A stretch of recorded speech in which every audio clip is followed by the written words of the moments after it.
Welcome everyone to Melfuzz TV. I am Peter and today I'm going to be talking about Adolescence episode 2.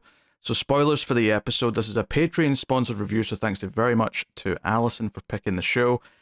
So episode 1 was the arrest and kind of the initial, the initial breakdown of what the crime was that Jamie has seemingly committed.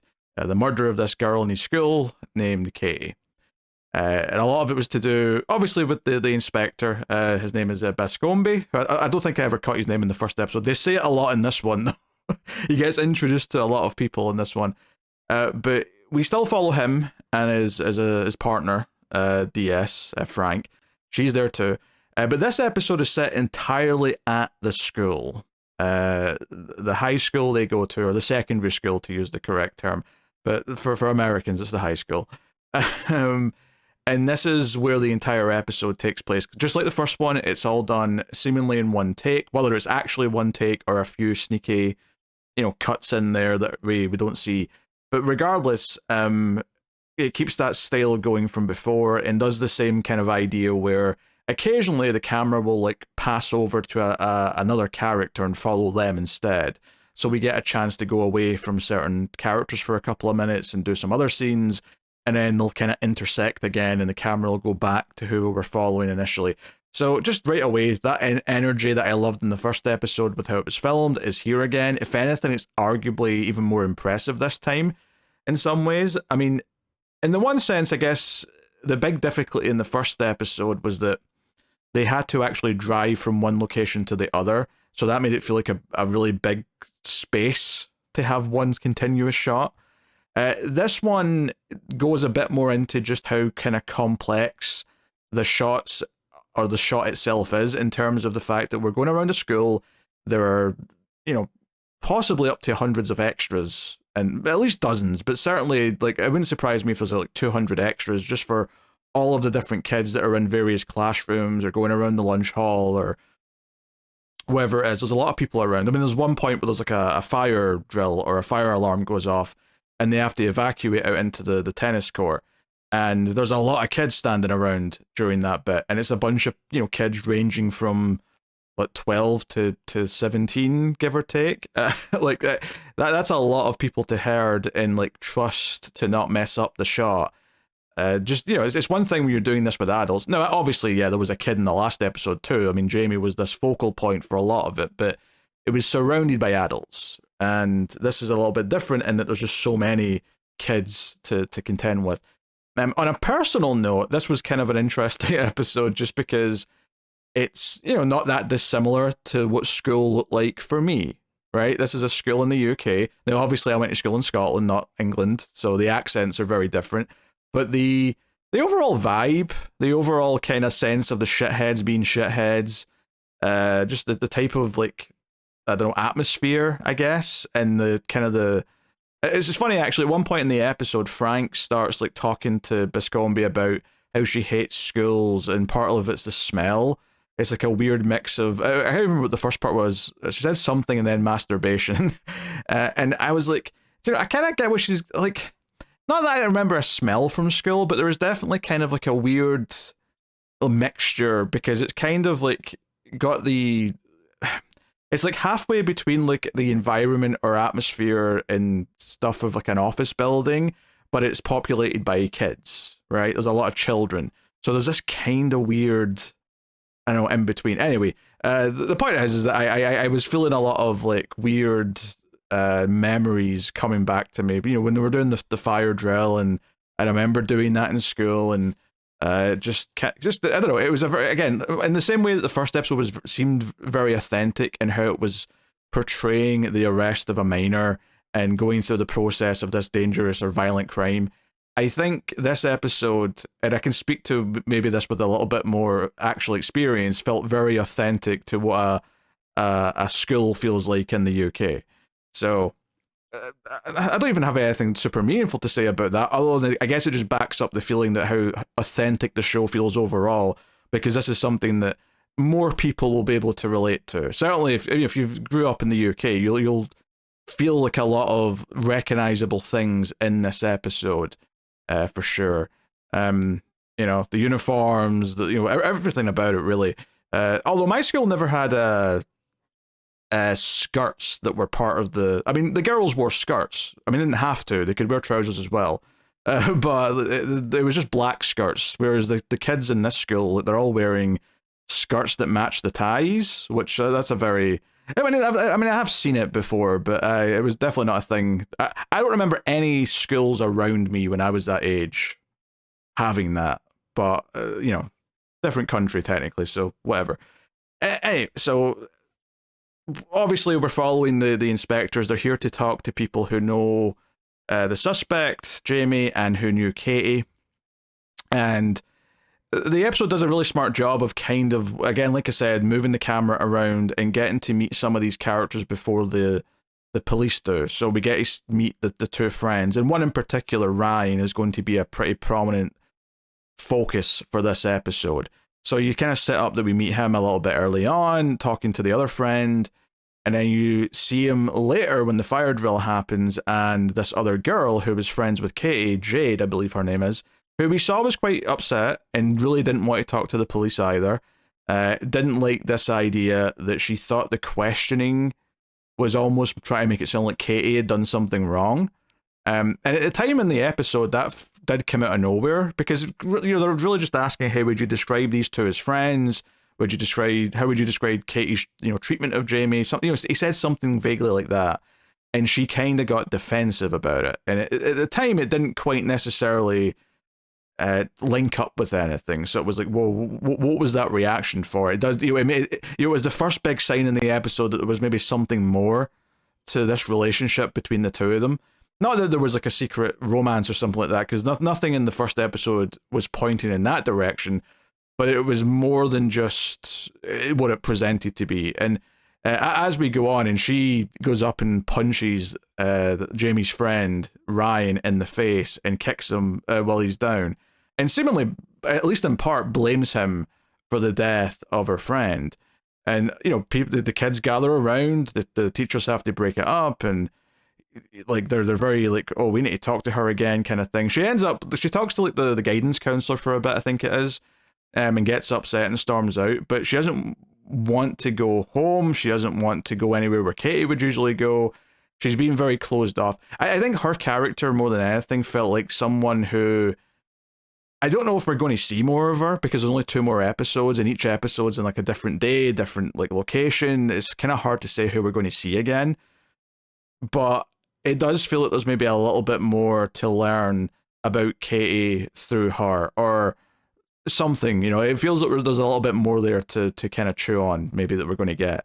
But Ryan's the big thing this episode. Ryan's the one that also, he kind of acts a little bit more friendly. Or, well, I wouldn't even say acts friendly. It's more just the attempt by Biscombe to try and, like, be nice. Like, he plays good cop. He sits down, he tries to reminisce and talks about how he got a black eye once because he gave himself a black eye because he thought he'd look cool or whatever. And he's telling this story to him, and it's kind of making him open up a little bit.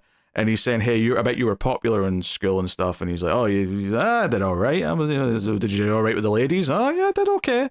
And it's kind of like a little bit of bonding before he starts asking the more serious questions that he's clearly trying to build up to.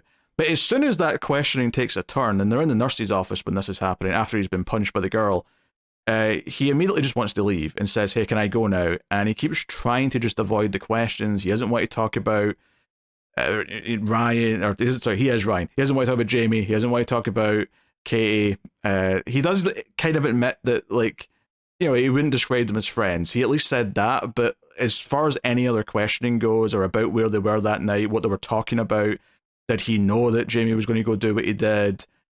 He gets very caged very quickly and kind of dashes out the room as best he can. And it feels like they're coming up short. And by this point in the episode, by the time the fire bell alarm went off, we'd seen them go into like a couple of classrooms and try and like talk to the students, and it kind of went poorly. Like for one thing, Biscombe's son is a student at this school. He's a couple of years above the kids that were involved in the crime, but he clearly is getting bullied at school. He is being mistreated, and they even make fun of him openly in front of his dad when he sort of comes into their classroom.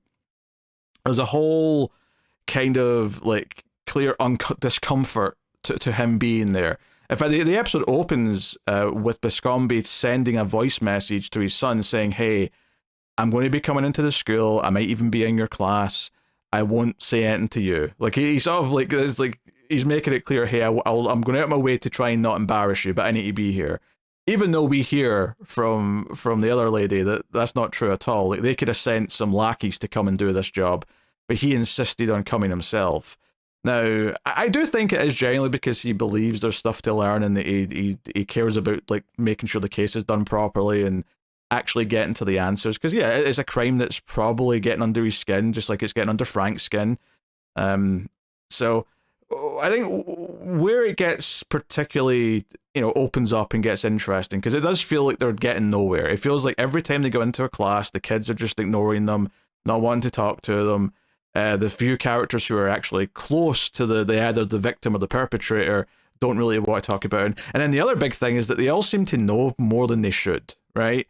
Like at one point later when Biscombe's talking to his son, he actually says, I can't tell you what happened. And his son just goes, "Dad, we all know what happened. Like everyone we all know there's a video. We all know that there was a stabbing. It's very clear that they know a lot more than they should." And he's frustrated by that, like, because not everyone should know all this yet, but somehow it's gotten out. Someone has talked about it, and it's the information's spread, right? Because it's got a way of doing that. But the big thing here is that his son takes him aside and says, "Hey, can I talk to you privately?" Even without Frank, like he asked this teacher who's been showing them around, "Hey, can you give us a place to talk one-on-one?" And she gives him this little, office or whatever it is. And he's like, "Okay, you're kind of worrying me here, son. What's going on?" In fact, that was one detail. It was later in the scene, admittedly, it wasn't at the start, but there was a moment where he called him son, and his son made an interesting response to that I thought was a really good bit of character writing, as he said, "You never call me son. You call everyone else son." And I thought it was a cool little bit, because at least what I was getting from that exchange was this idea that, yeah, we have heard him call others son. I'm sure he called Jamie son last episode. Maybe he even said it to Ryan this episode when he was trying to, sort of buddy up to him and get him to talk. That's how he talks to perps, or at least younger perps that he's trying to keep calm or whatever. It's not how he actually talks to his son.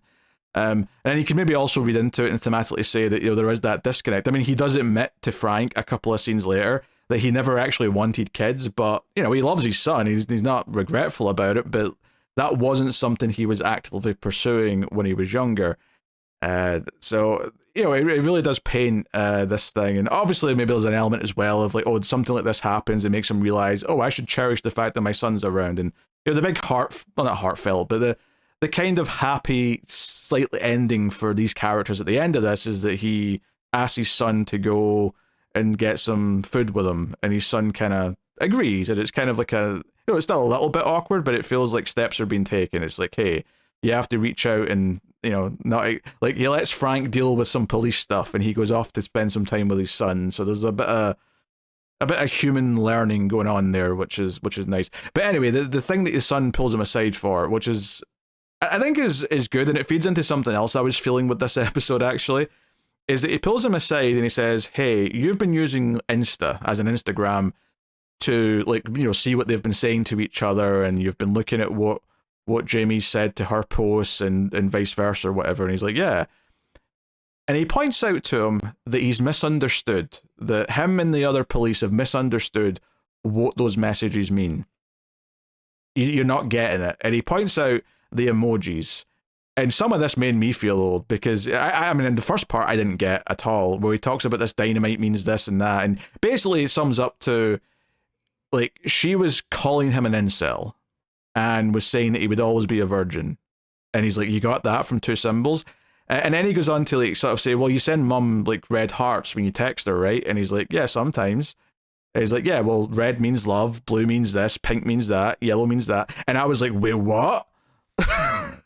I felt sold when this teenager started talking about how all the different colors of hearts have different meanings, Like this means I love you, but not for sex. But this means this, or this means I'm not interested, or this means I'm like, Jesus Christ, when did all this become like well-known code? But that was the other thing that I was thinking about, and this conversation especially got me thinking about, especially keeping in mind that this episode was reminding me a lot of what school was like, because it's a similar enough school to what I went to. Is the idea that they're talking about incels and they've all got smartphones, and I'm like, I was literally like, I was maybe like the last generation who didn't have smartphones in school because they just became a thing as soon as I left, pretty much. And then, I mean, incels were later. I didn't hear the word incel till I was like 30. But this idea that these subjects and like topics that, we talk about are already like there for them as teenagers is something that was a bit of a weird age shock to me. I'm like, oh yeah, that's a good point. Like they're talking about this. They're thinking about this. And it's not even just that they're talking about the concepts of what an incel is. It's being used in a way that makes sense from shitty teenagers. It's being used as a way to bully someone. It being used as an insult to belittle someone. And I think this is where it gets kind of interesting and complex in a very serious way. Obviously, they talk about incels, and the teacher's like, what do you mean? And she's like, oh, Andrew Tate shit. So they even reference the real world here. They're being, as topical with it as they can be. And it's like, oh, this is kind of shedding some light on this because we've been looking for a motive this whole time, and now it's starting to seem like maybe, at least in some ways, she was bullying Jamie, and there was some element of retaliation in this crime. Obviously, it went a bit far, way too far, but there's like a motive kind of bubbling there.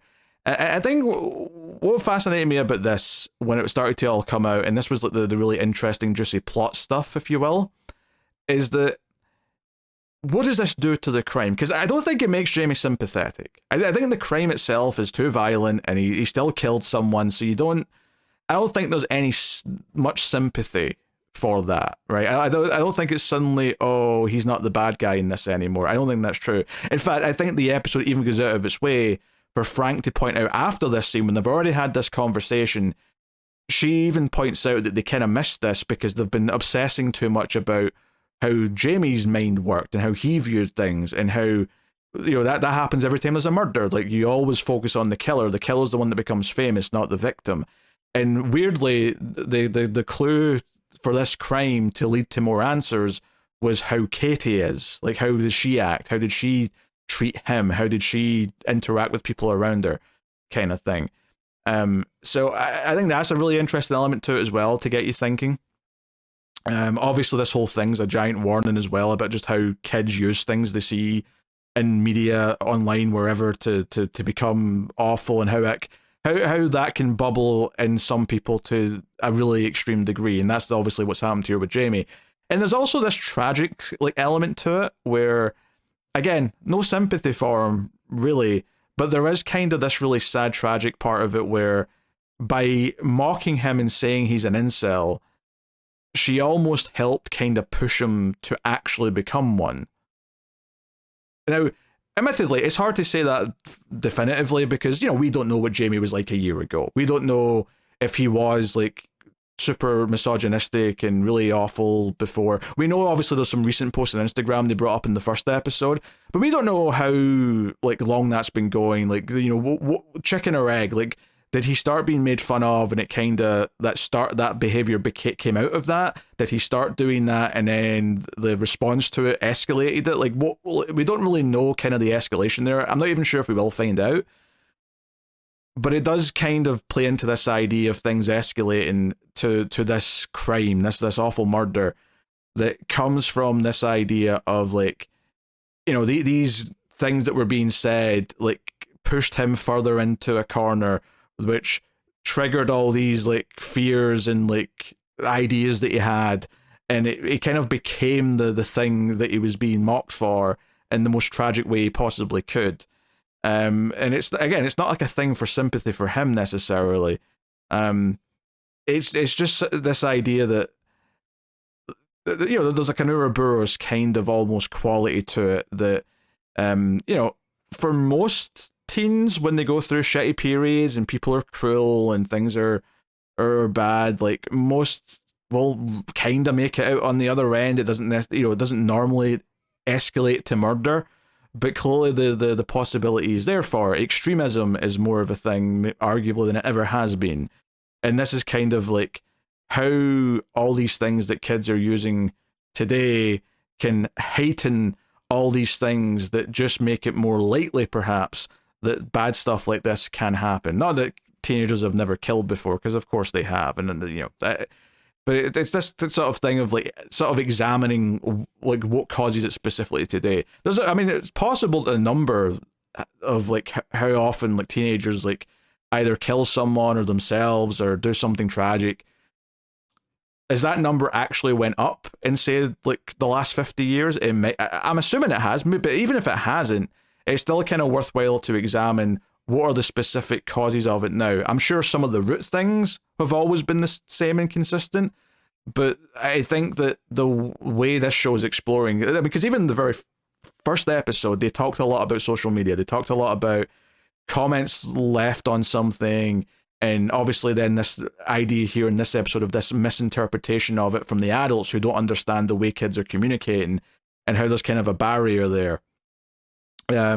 So a very, very fascinating sort of like topic that it's exploring here. I think the way it's exploring how this is like built up to this crime over time, and we're just getting like fragments of what was said before and what it meant before, and how it's built up to like him kind of snapping and killing this girl. Now, did he plan it? Did he not? Well, obviously there's some stuff at the end that says that there was at least some level of planning, because he got a knife from Ryan. That's the ultimate reveal when after the whole like revelation about what the Instagram posts actually mean, talking to the partner, Viscombe says, I want to go try and talk to Ryan one last time. So they go to the classroom and he runs out the window. He just runs for it. So Viscombe gives chase, and we get a pretty impressive chase in one shot, going through a couple of streets, dodging some traffic, until he eventually is able to catch him in like a sort of little fenced alleyway kind of area. And what's interesting here is that he kind of drops the act, Viscombe. And not to say that it was an act before in the sense that he's like not a nice guy, but this idea that he's maintaining composure, he's being professional as he's trying to like interview all these children, and he keeps saying that's fine whenever the kids say something offensive or they give him lip and the teachers are apologizing. He says it's fine, it's fine. He's keeping his cool the whole episode. But after this chase, he grabs his arm and he starts dropping F-bombs and says, a girl's effing dead. You know, do you know how he got the knife? And eventually kind of realizes with the way Ryan's reacting that, oh, like, you know something about that knife. And Ryan kind of admits that he got the knife from him. It's his knife. And he even says, you hear like half of a sentence where he's like, I didn't think he was going to, I thought he was just going to scare her. I didn't think he was going to actually use it. And he claims he doesn't know where it is now, which I'm inclined to think is probably true. I feel like the logical thing is that Jamie dumped it sometime after he used it and didn't go out of his way to go and find his friend to give it back to him, especially since it's now a murder weapon.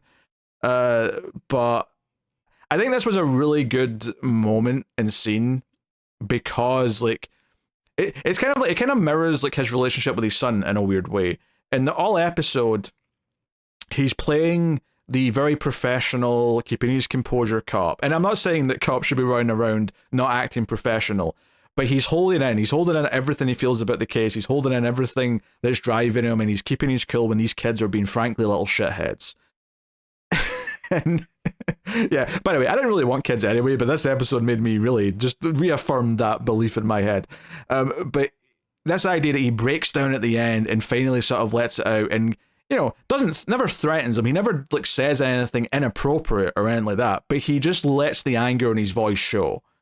He makes it very clear how serious this is, how angry he is, and this kind of snaps the kid Ryan into kind of finally breaking and opening up and saying something. And I think it mirrors his relationship with his son, because by his own admission, he's kind of going through the motions, and that he's like trying to be a father, but they've not really talked in months.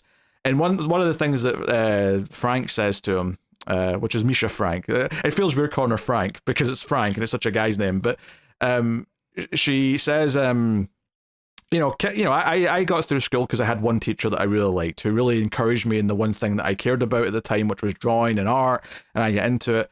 Kids just need one thing to make them feel like they're comfortable or that they're at home with something. That's all they need. And it's not so much that like he finds that at the end of the episode with his son. He just kind of decides to drop the distance act and actually just tells his son that he wants to spend time with him because he loves him. And his son, well, obviously a bit awkward still because he's a teenager, and hell, I would have felt awkward hearing that from a parent when I was a teenager. He's like, yeah, okay, I'll let you buy me food. Sure. And they drive off, and that's kind of where his part of the episode ends.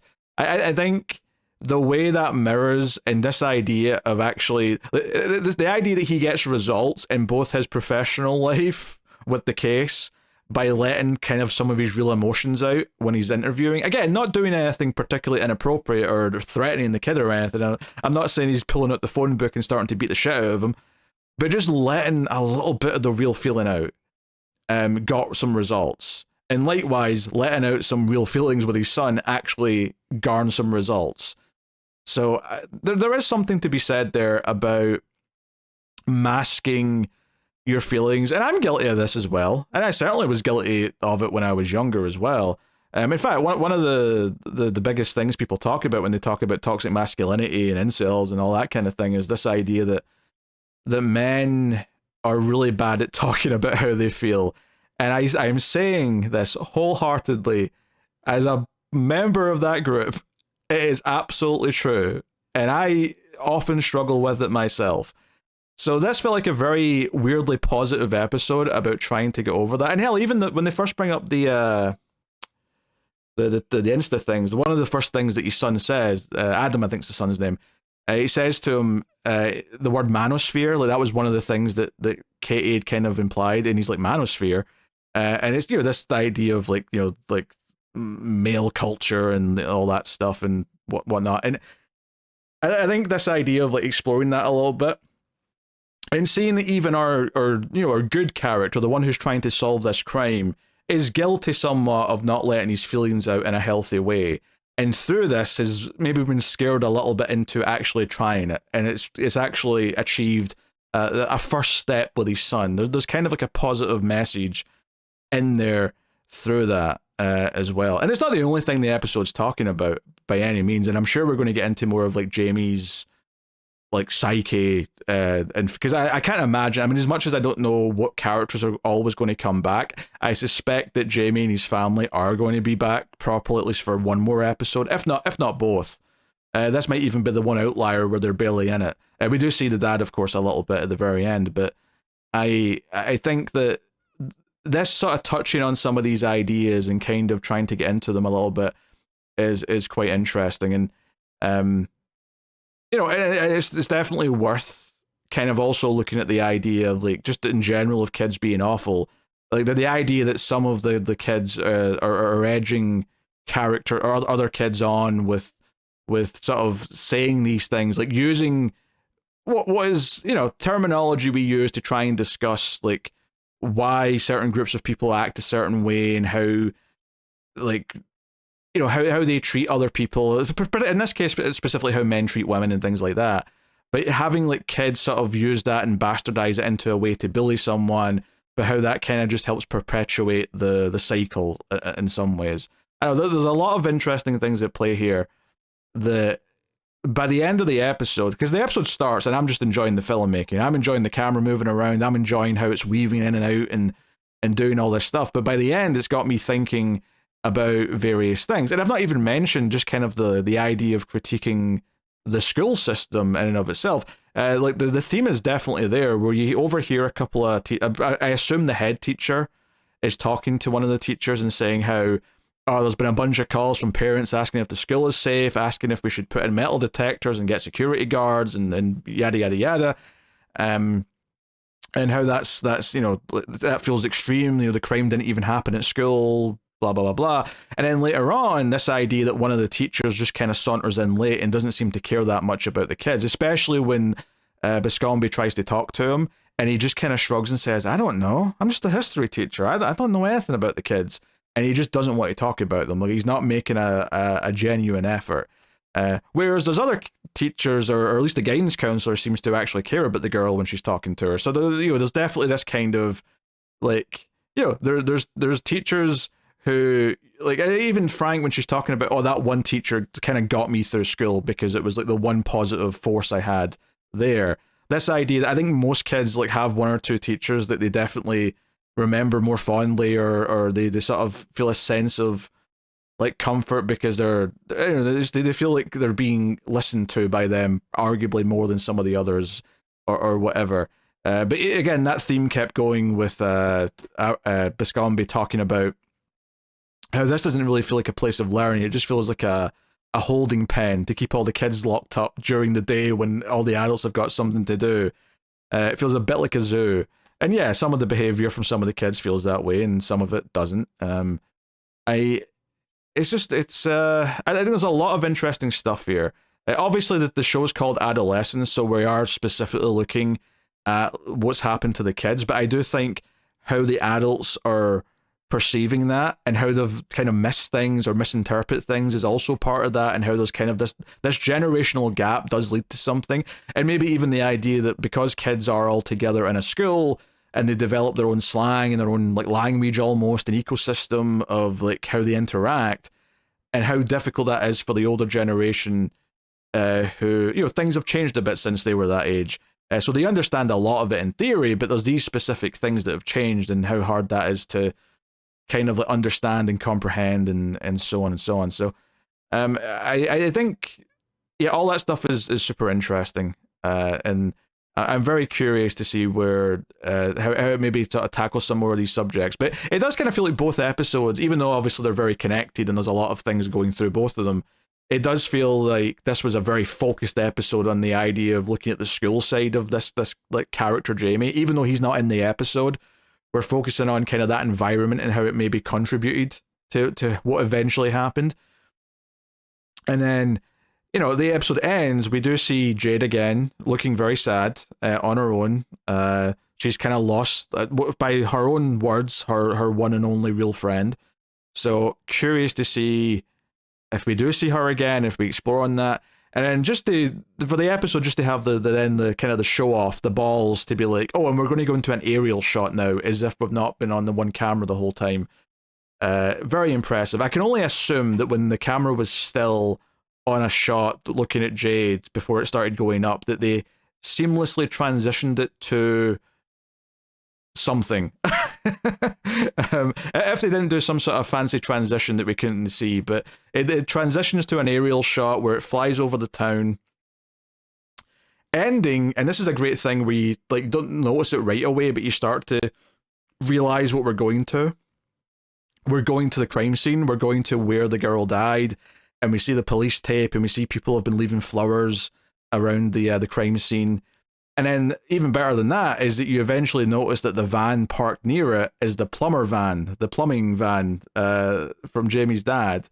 He like gets out and comes over, and the episode ends on his face after he's put down flowers, and just kind of the complex set of like emotions going through his head.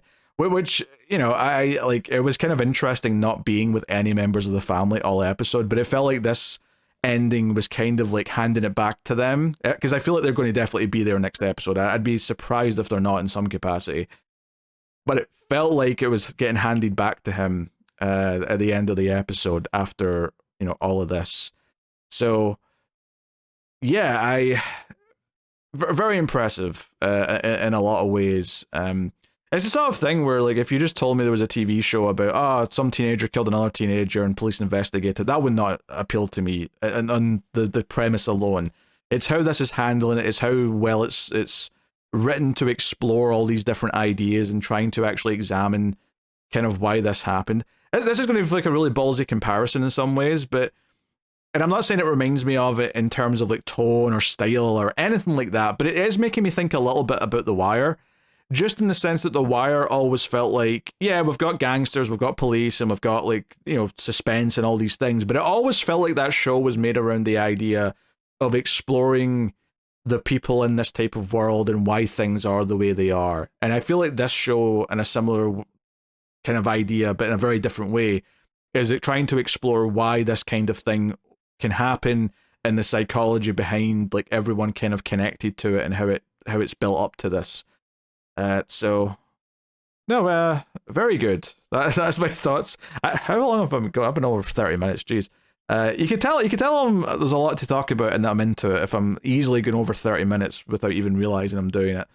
So yeah, that's episode 2 of Adolescence, and I'm sure there's some other little details and things that I didn't know. Anyway, that'll wrap up the video. So thank you very much for joining me. You can, of course, support all the reviews over at patreon.com/MailFuzzTV or via YouTube membership or YouTube thanks. Any support from any direction is greatly appreciated. Check out MailFuzz Movies for all the movie podcasts. But that is me. So thank you once again for watching or listening. I always appreciate it. Keep watching TV. Have you got any vanilla?